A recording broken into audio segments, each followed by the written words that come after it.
pointing at nothing. I used to think the universe was quiet if you listened correctly. Static like snow, hydrogen like a dial tone, pulsars like clocks that forgot to brag. I'm 25, the night operator at a desert radio telescope. One big dish and a dozen small interferometer pads that spend the night pretending distance is useful. My job is simple. Run the schedule, watch the spectrographs, babysit the cryo-cooling, and never slew in manual after midnight. One more rule from my lead, Arun. If an unscheduled target appears, don't acknowledge it on the air. Log it and wait for day. He laughed when he said it. The laugh didn't stick. By 11:12 p.m., the dish had settled into Pegasus, and the control room hummed like a refrigerator that thinks it Essa Chapel. I printed the first status strip. Temps, LO lock, system, noise temp, and an extra line unrolled at the bottom, like a dare. Do not tune, no station header, no operator code. Along the edge, in microscopic gray, a timestamp that wasn't the time, 3:13 am. I taped it to the monitor because paper makes superstition behave. The first weirdness was polite. 2 soft taps came from the rack behind me, measured like someone practicing punctuation. Not thermal ping, not relay chatter, knuckles on metal. I turned. The green LEDs stared back, steady as if they had reputations to keep. I walked the hall to the cryo room to scold a compressor anyway. Frost had fogged the small observation pane. As I leaned closer, a handprint bloomed on the inside of the glass. 5 long ovals and a round heel. Then he slid down an inch before it thinned. I rubbed my sleeve across it, like a person choosing science over imagination, and told myself I'd seen my own breath lie. Back at the console, a new target stamped itself into the queue. RAW 031313, DEC 1313. No proposal ID. The scheduler flagged it as priority 0, which we don't use.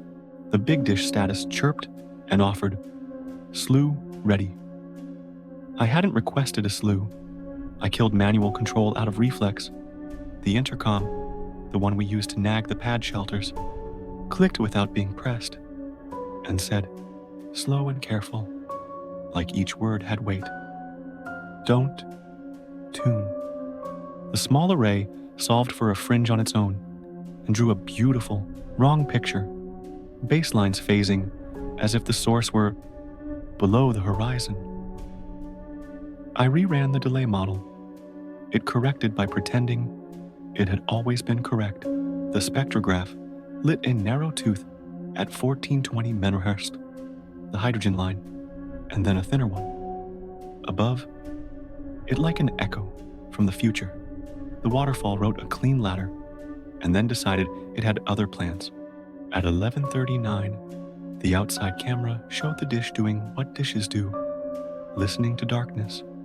For one frame, the star field behind it didn't move, while the control room clock did. The next frame remembered Earth and its little promises. I checked the tower light out of habit.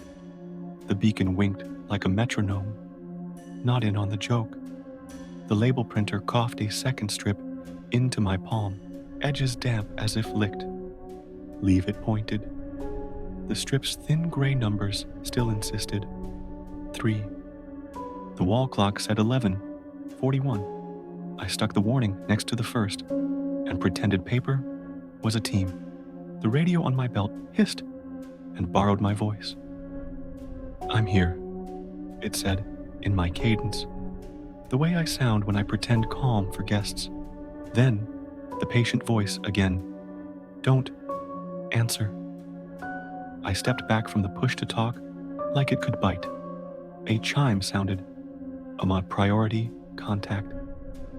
On the internal chat nobody uses at night, the window lit with an operator handle that looked like a typo.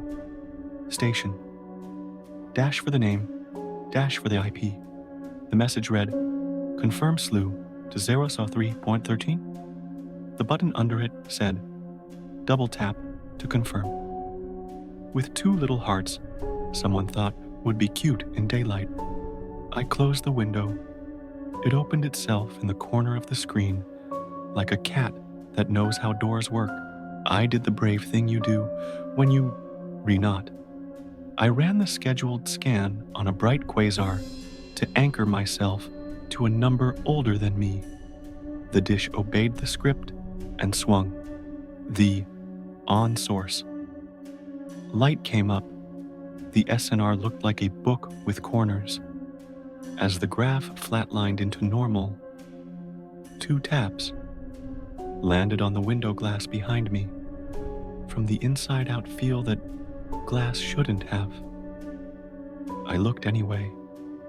The desert night stared back unbothered. At 12:06, the array solved again. 2 Ra is 003 yarn, 13 yarn. Even with the main dish pointed elsewhere, the little pads rotated to nod at nothing. The delay lines ticked to values that would put the source under our feet. The intercom tried another sentence with kindergarten patience. Leave. It pointed. I called Arun. Voicemail. I typed a note in the log because writing makes the universe polite. Unshed cord appearing. Intercom glitch. The printer decided to help and spit a third strip. I didn't ask for. Do not acknowledge. The cryo room light flickered. The frost on the pane formed a ring, like a mouth, and then erased itself. When I passed the dark window to the hallway, my reflection lagged a half beat. Behind my shoulder, a head tilted like someone reading my neck for instructions. Mouth parted as if it had reached the first half of don't. Midnight turned the building's sound into one sound, not quieter. Aligned. Fans, beacon transformer, the coolant pump. Everything breathed on the same beat for a count of 8. In that held chord, the robber dish motors woke. Without my finger, azimuth crept 2 degrees toward the empty coordinate and stopped like a dog testing a leash. I hit E-stop and felt the relays slam like a heartbeat in the floor. The all-sky plot on the second monitor tried to be kind and failed. For one refresh, every bright source was a duplicate, a finger width away from itself, each ghost leading the reel by the same angle. The software corrected and pretended it hadn't done that. The chat pinged again. Station, hold your breath. Then, down. The blower in the cryo room sighed as if obeying. I stood very still and discovered I already was. At 12:41, a spurious tone appeared on the spectrum exactly spaced at 13 hertz, like a clock tapping its foot. The waterfall wrote it in long teeth. Each tooth had, at the top, a blurry 5 oval smear and a heel, as if a palm had learned what a spectrogram is for and wanted to touch it. I leaned close enough to hear the plastic of my chair remember its shape. The outside mic came live with the sound of the desert deciding to be ocean, windless but rushing. In the noise, 2 knocks, measured as if the dish's own structure had learned rhythm. The intercom whispered a new mercy. Don't go out. I didn't. I stayed with my machines and my lies and my rules. I reloaded the day S schedule and walked the cursor down the list with a teacher, S finger, 050 calibrator, 0120 comet dust, 0153 blank sky, to remind ourselves we're honest. When 10153 arrived, the blank wasn't. The spectrum filled with a thin braid like hair in water, and the waterfall wrote it as a line that climbed instead of fell. The log window timestamp hopped to 3:13 and back before I could say so out loud. At 1:06, the little array refused. A command like a child deciding what counts as bedtime. Baselines locked to a phase I didn't request. The dish's shadow in the yard camera sharpened as if noon had crouched inside the concrete. The printer, running out of kindness, fed a last strip. Keep the dome closed. We don't have a dome. We have open sky. I stuck it to the console anyway. Something small tapped the floor under my heel. Tap, tap, like knuckles on concrete from the wrong side. The chat window, patient. One more time. Confirm slew to 0313. The hearts pulsed. The Maudiu slew button brightened as if lit from below. The intercom said, tired now. Or maybe I was. Don't. I let the universe be unsupervised. I didn't move. The dish didn't either. The spectrum settled into snow, like it had sweated and cooled. The all-sky plot remembered its stars. Outside, the camera found the beacon doing its one job. The building exhaled. The fans disagreed with each other again, in a comforting way. At 3:13, because some hours write their names on your instruments, every monitor blinked once and came back with a faint smear in the corner, like fingerprints in dust. The schedule cleared its unscheduled line without recording it. The chat window closed. The label printer stopped pretending it was a person. Dawn tried out its colors over the ridge. I logged the night in the clean voice you use when you like your supervisor to sleep one more day. Aaron walked in at 6 with a paper cup and the face of a man who has moderated arguments between grad students. Quiet? He asked. Mostly, I said, and handed him the strips. He frowned at Nambrut, do not tune, like a drug name he didn't to remember approving. Printer's old, he said. The blessing people in charge keep for nights they didn't see. He scanned the logs, tapped RA03 on the screen with a knuckle, and said, we used to have a calibration routine labeled 13 in the 90s. Somebody forgot to delete a ghost. He smiled the careful smile of a person putting a lid on something. I swapped to days a month later and tell friends I wanted to remember the sun coming up from the outside.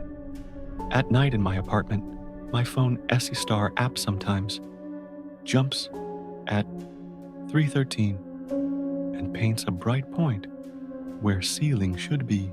RA, Esodo 3:13 ma'am. Deck, blonde, 13 degree, 13. Magnitude. The radiator taps twice, like a small polite dish, deciding whether to move. The window fogs a thumb width higher than my breath, and a palm clears a circle from the wrong side and a slides an inch before it gets bored. When that happens, I keep my hands off the blinds and say, in the steady voice the array taught me, we're not tuning.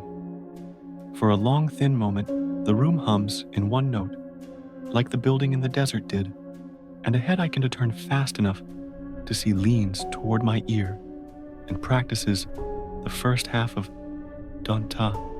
Then the star app remembers. It's a toy.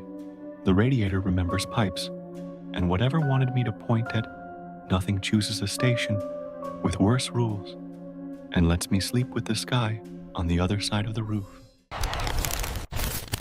If you survived this far, leave your like to prove you are not afraid.